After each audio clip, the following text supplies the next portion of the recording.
क्या जंग के साए में भी ईरान की फुटबॉल टीम अमेरिका जाएगी?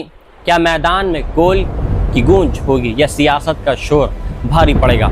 इस वक्त की बड़ी खबर यह है कि ईरान ने साफ कर दिया है कि उसकी तमाम सरकारी संस्थाएं 2026 फीफा वर्ल्ड कप 2026 में अपनी राष्ट्रीय फुटबॉल टीम की भागीदारी के लिए पूरी तरीके से तैयार हैं। ईरानी सरकार की प्रवक्ता फातिमा मुहाजिरानी ने सरकारी मीडिया से बातचीत में कहा है कि खेल मंत्रालय और तमाम संबंधित विभागों ने टीम की सफल मौजूदगी के लिए ज़रूरी इंतज़ाम पूरे कर लिए हैं। दूसरी तरफ गियानी इन्फेंटिनो ने भी कहा है कि ईरान ने क्वालिफाई तो किया है, खिलाड़ी खेलना चाहते हैं और खेल को सियासत से अलग रहना चाहिए। याद रहे कि ईरान की टीम अपने ग्रुप मुकाबले में लॉस एंजलिस और सेटल में मैच खेलेगी, जबकि टीम का बेस कैंप टक्सन रखा गया है। इससे पहले डोनाल्ड ट्रंप ने मार्च में कहा था कि ईरानी टीम का स्वागत होगा, लेकिन सुरक्षा को लेकर सवाल भी उठाए थे। जंग शुरू होने के बाद ईरान ने टूर्नामेंट के बहिष्कार का इशारा किया था और अपने मैच अमेरिका से हटाकर मैक्सिको में कराने की मांग भी की थी, लेकिन फीफा ने इसे मानने से इनकार कर दिया था। अब अप्रैल में लागू नाजुक सीज़फायर और इस्लामाबाद में हुई बातचीत के बाद माहौल थोड़ा बदला है, लेकिन तनाव अभी भी ख़त्म नहीं हुआ है। दुनिया की नज़र अब इस बात पर है कि क्या जून में ईरान की टीम अमेरिका पहुंचकर सिर्फ फुटबॉल खेलेगी या फिर मैदान के बाहर भी बड़ा सियासी ड्रामा देखने को मिलेगा, क्योंकि इस बार वर्ल्ड कप सिर्फ खेल नहीं बल्कि दुनिया की ताकतों के बीच एक इम्तहान भी बन चुका है। क्या स्ट्रेट ऑफ हार्मोज अब जंग का अगला मोर्चा बनने जा रहा है? क्या सीज़फायर के ऐलान के कुछ घंटों के बाद ही ईरान ने दुनिया को नया संदेश दे दिया है? इस वक्त की बड़ी खबर यह है कि ईरान ने स्ट्रेट ऑफ हार्मोज में 2 विदेशी कारोबारी जहाज़ों को कब्जे में लेकर अपने तटीय इलाके की तरफ उनका रुख करने का दावा किया है। इस्लामिक रेवोल्यूशनरी गार्ड कॉर्प्स यानी IRGC का कहना है कि इन जहाज़ों ने समुद्री नियमों का उल्लंघन किया है और बिना तालमेल इस रणनीतिक जलमार्ग में दाखिल हुए हैं। ये घटनाक्रम ऐसे समय में सामने आया है जब डोनाल्ड ट्रंप ने कुछ घंटों पहले ही तेहरान के साथ सीज़फायर बढ़ाने का ऐलान किया था। इससे पहले बुधवार को ओमान के पास एक कंटेनर जहाज़ पर ईरानी गनबोट द्वारा फायरिंग की खबर भी सामने आई थी। ब्रिटिश समुद्री निगरानी एजेंसी UKMTO के मुताबिक जहाज़ के कैप्टन ने बताया कि पहले IRGC की नाव के पास में आई और फिर गोलियां चलाई गईं, जिससे जहाज़ के ब्रिज को भारी नुकसान हुआ है। हालांकि इसमें कोई जानमाल की कोई खबर नहीं है, ना कि कोई नुकसान हुआ है और सभी क्रू सदस्य सुरक्षित हैं। स्ट्रेट ऑफ हार्मोज दुनिया के सबसे अहम समुद्री रास्तों में से एक है, जहां से करीब 5वां हिस्सा वैश्विक तेल सप्लाई गुजरता है।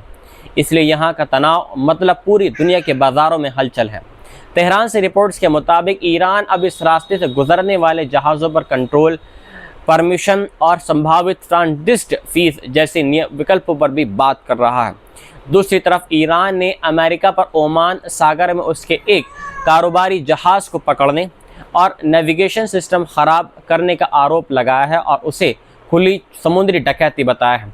उधर डोनाल्ड ट्रंप ने कहा है कि पाकिस्तान के सेना प्रमुख असीम मुनीर और प्रधानमंत्री शहबाज शरीफ की अपील पर अमेरिका ने अपना हमला टाल दिया था ताकि ईरान अपनी एकजुट पेशकश दे सके, लेकिन अमेरिकी नौसैनिक नाकेबंदी अभी भी जारी रहेगी और सेना इसमें तैयार रहेगी।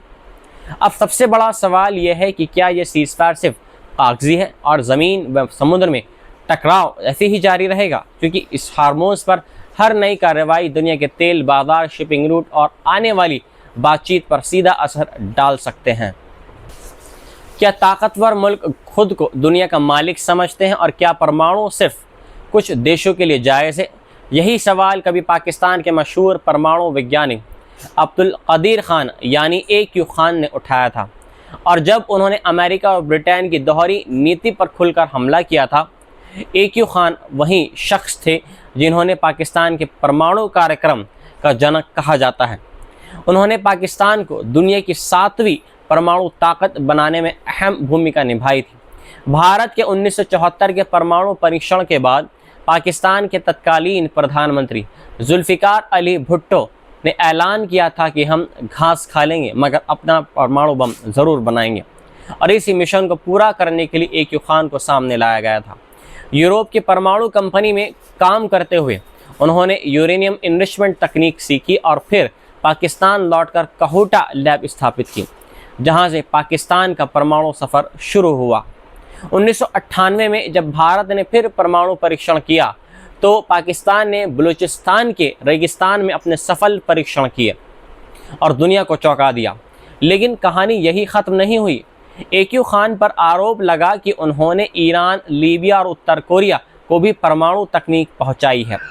कहा यह जाता है कि 1980 और 1990 के दशक में ईरान को हज़ारों सेंट्रीफ्यूज पार्ट्स और डिज़ाइन दिए गए, जिससे तेहरान का कार्यक्रम तेज़ी से आगे बढ़ा। उस दौर में इजराइल पाकिस्तान को परमाणु ताकत बनने से रोकना चाहता था। रिपोर्ट्स के मुताबिक इजराइल ने भारत के साथ मिलकर पाकिस्तान के कहूटा प्लांट पर हमला करने की एक योजना तैयार कर ली थी, लेकिन ये योजना पूरी तरीके से कामयाब नहीं हो सकी। बाद में पूर्व मोसाद प्रमुख शबाती शवीत ने अफसोस जताया था कि अगर उन्हें मालूम पड़ जाता कि AQ खान की असली योजना ये है तो वे उन्हें जल्द से जल्द ख़त्म कर देते।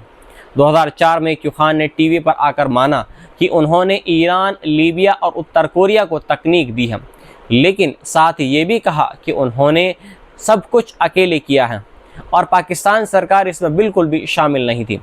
उन्हें माफ़ी भी दे दी गई थी। AQ खान का मानना था कि अगर इराक और लीबिया के पास परमाणु हथियार होते तो उन्हें तबाह नहीं किया जाता। उनका कहना था कि दुनिया सिर्फ कमज़ोर देशों पर हमला करती है और ताकतवरों पर नहीं। आज जब अमेरिका और इजराइल ईरान के परमाणु कार्यक्रम को रोकने के नाम पर जंग की बात कर रहे हैं, तब AQ खान की पुरानी बातें फिर चर्चा में हैं। सवाल वही है, अगर कुछ देशों के पास बम है तो सुरक्षा, और अगर दूसरों मुल्कों के पास नहीं तो अगर वो बनाना चाहते हो तो उससे ख़तरा है। यही दोहरा मापदंड आज पूरी दुनिया के सामने खड़ा हुआ है। इजराइल के हवाई हमले में लेबनानी पत्रकार अमाल खलील की मौत हो गई है, जबकि दूसरी पत्रकार ज़ैनब फ़रज इस पर घायल बताई गई हैं।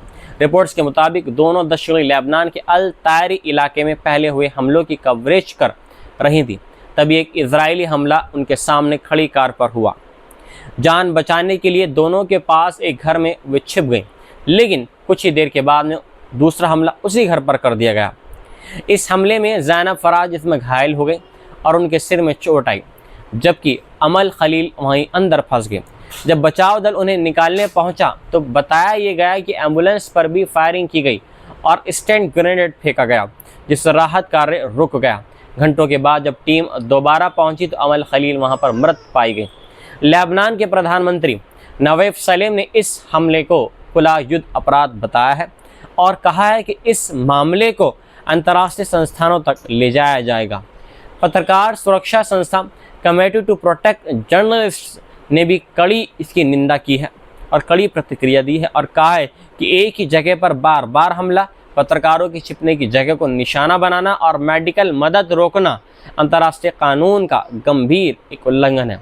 आपको बता दें कि सीज़फायर के बावजूद दक्षिणी लेबनान में इजरायली हमले में अभी भी लगातार जारी हैं। बुधवार को कुल 7 लोग इसमें मारे गए हैं, जो संघर्ष विराम के बाद अब तक सबसे बड़ा एक दिन का आंकड़ा बताया जा रहा है। दूसरी तरफ हिजबुल्लाह ने भी हालिया उल्लंघनों के बाद इजराइल पर रॉकेट और ड्रोन हमले किए हैं। रिपोर्ट्स के अनुसार अक्टूबर 2023 के बाद से गजा में कम से कम 262 पत्रकार मारे जा चुके हैं, जबकि लेबनान में भी 22 मीडिया कर्मियों की जानें इसमें जा चुकी हैं।